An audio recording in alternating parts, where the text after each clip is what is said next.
Okay, I want to go over sources, how to cite sources, how to work them into your essay as well in this video. So, getting back to that silly little avocado paper, and it's not really that silly, but interesting topic anyway. So here's the work cited for that. So here's the deal. Your number one concern when you are citing sources within your essay should be what is on the left margin here. So I want to point out a couple of important pages for you guys in your writer's reference. Pages 394 and 395 is where the section starts on how to create works cited entries. Another page that will be important for you is 413 because that's the page number that deals with articles from websites, and that's the most common source that you guys use. Now, if you'll notice, this is a reference book, and so you can find different rules and examples on the different types of sources. But if you'll start out on 394, that will explain to you how to do authors. If you have one author, two authors, three or more. And also books, and then it can go on, and like I said, page 413 talks about how to do sources from websites. So let's look at the basics here of MLA citing. Unfortunately, all of my sources have authors, and that's not very helpful for you guys right now, but I am going to pretend in a moment like one of them doesn't and show you what you would do instead. So author's last name, comma, first name. If you have three or more, it's that first author that's listed, and then et al., which means and others. And if you just have two, you go last name, comma, first, and then the second author is listed normally. So here we have Caroline Walder, and here we have Vicki Edson. Okay. If it's an article, it's going to appear as it is titled on the article in quotation marks. Okay, so here we have this one and this one as well. It's a long one, so I'm not going to try to read it. Why you should eat avocado every single day. Notice that not every word in these first two are capitalized. That's the way they appeared on the original documents. But this one, they are capitalized because that is the way it appeared in the original article. Following the article title, you're going to have one of two things. If it's a journal that you're getting this out of, or a magazine, or a newspaper, you're going to have that title. So for instance, we have Journal of the American Dietetic Association. We have Nutrition Journal. If it is a website that you're getting the information from, we're going to have that. Here we have Good Housekeeping, and here we have Medical News Today. Here we have WebMD. So that whatever follows the article title is going to be italicized, and it's going to be what we call a container. Okay, so if it's web, it's the website. If it's journal, it's the journal title. All right, let's look at website first here. Then you put the date of the publication. You know what? There may not be a date that you can find easily on a website. If you don't, then that might be when you need to put the access date in, but you can't put what you don't have here. So if you don't have the date showing, then you can put the URL, which is this, right? And notice that MLA does not use the HTTP. We just start with www.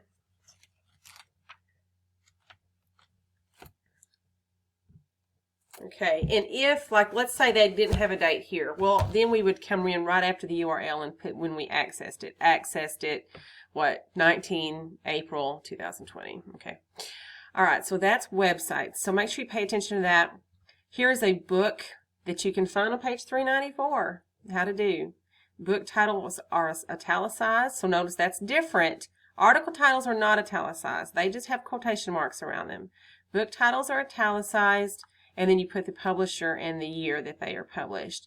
If you're using a journal, and especially if you get this off of ProQuest or whatever, then you need to check and make sure it's correct, and you're going to have volume number, the year or date that it's published, and page numbers if there are page numbers, followed by the URL. Okay, so those are your works cited. And these are the sources that you're using for your paper and that you should be citing within your essay. So let's look at body paragraph number 3 from the avocado essay. So just like 1 and 2, I pulled over all of the source material that I had found regarding heart health. Okay, that's what I determined was a good point to put in this paper. All right, so here is the paragraph on heart health. Avocados, is avocados with an E or just an S? Okay, I need to look into that. Avocados have been proven beneficial in supporting a healthy heart. General topic sentence. There is no source material in this first sentence, and everything in this paragraph is going to support heart health. Okay, so what can support this sentence about a healthy heart? What source information do we have? So here's what you do. You look and see where you have commonalities among your sources. Okay, so the Where article talks about beta-sitosterol. I don't think that's exactly spelled right. And so does the Dwester. Okay, so we look at that and we synthesize the work. The fruit is known to help control blood pressure and prevent anemia, but its biggest impact is on cholesterol. So Zellman had to do with blood pressure. Marber had to do with anemia, and so I am giving credit to both of those. That's where I got that information. Here's the deal. Unless you are a doctor, unless you are a researcher, and you actually discovered that avocado helps with blood pressure, then you must cite the source. It is paraphrased material. It is not directly quoted, and yet we still give credit to the source. The source is in this case. All right, moving on. So I've hinted here about cholesterol. According to Fulgoni and others, now remember, Fulgoni, so here's the deal. When we cite, we're using what's in the left margin. Remember that Fulgoni had 3 or more authors. And so in the work cited, you use et al. Here, but in the actual paragraph, you use the actual words and others. Okay, according to Fulgoni and others, avocados contain monounsaturated fatty acids, which is also known as MUFA. That's what I'm calling it. When a person increases these MUFA intake by 5%, his or her risk of coronary disease goes down by 19%. Okay. Fulgoni and others has been cited. Cite the first time you use the information. So they are the ones who noted the MUFAs. And this is also their information here. So there is no need to keep citing them right now because we're still with them. You cite the first time you use them, and it's been cited here in the sentence. And then only if you change authors or sources, and then I also recommend going ahead and citing them at the end just to be clear about when their information ends, okay? So this is still from Fulgoni and others, and that is understood because they've been cited here. This is directly related to the fruit's influence on cholesterol levels. Now that is just the author. That's John Sample speaking right here. That is the, the conclusion that has been drawn. Diets rich in MUFA lower the bad cholesterol, or LDL, while increasing the good cholesterol, HDL. Again, we are citing them, and look how we cite them this time. This is a paraphrase, and so Fulgoni and et al. Just gets put in the parentheses. This is called a parenthetical citation here. Avocados also contain a high percentage of a natural plant sterol called beta-sitosterol. Okay, I only get that spelled right. This is a direct quote that has been weaved into the sentence. And where is the source that spoke that quote originally? Okay, according to a 2001 study. So saying this right here, that's not citing it. We're referring to the study. We're not actually citing it right here. According to a 2001 study, avocados contain, quote, 76.4 milligrams. Now look at the brackets of beta-sitosterol. If you are including words in a quote that are not original to the quote, but they are needed for understanding, you put them in brackets.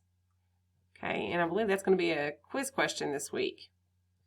Per 100 grams of raw edible avocado fruit. So in the quote, this comes from Dwester from page 404. Okay.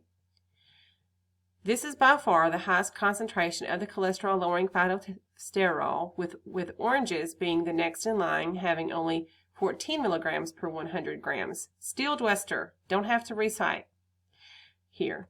This fact has led the American Dietary Association to acknowledge that avocados, if I'm going to just spell it without an E, either or works, by the way, quote, provide health benefits beyond basic nutrition, end, because to leave no confusion, and this is the last sentence, go ahead and cite again. Notice that we are using authors. Authors' last names are your number one go-to. The only time you use something different is if you don't have an author. So let's pretend for just a second that let's pretend that the where did not have an author. Let's just pretend. So what would that look like? If there was no author on this one, it would look like that. Okay? Now all of a sudden, why is avocado good for you? Y is our left margin, right? And so if we did not have the where, you would do a shortened version. Right, just like that.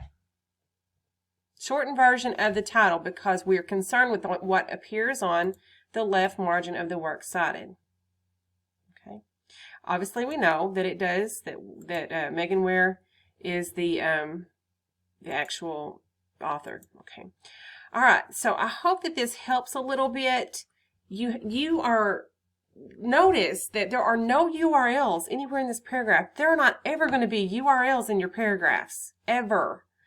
It is author first, and if there is no author, then we do a shortened version of the article title. And the last thing I need to reiterate here is that every bit of information that is specific information has to be cited. It has to be cited. Even paraphrases. I think there was a misconception for years, maybe. I don't know where it comes from. That if the only time you had to cite if you were direct quoting. Not the case. Paraphrasing. There's very few actual direct quotes in this whole paragraph, but there's a lot of citing of sources because there's really specific information. I'm not a scientist. I wasn't there to prove that if you upped your MUFA intake by 5%, your coronary disease goes down 19%. Since I'm not there, I have to show where this information is coming from. All right, I hope this helps. Just use your writer's reference. Study the MLA sections. You have an exam this week on that.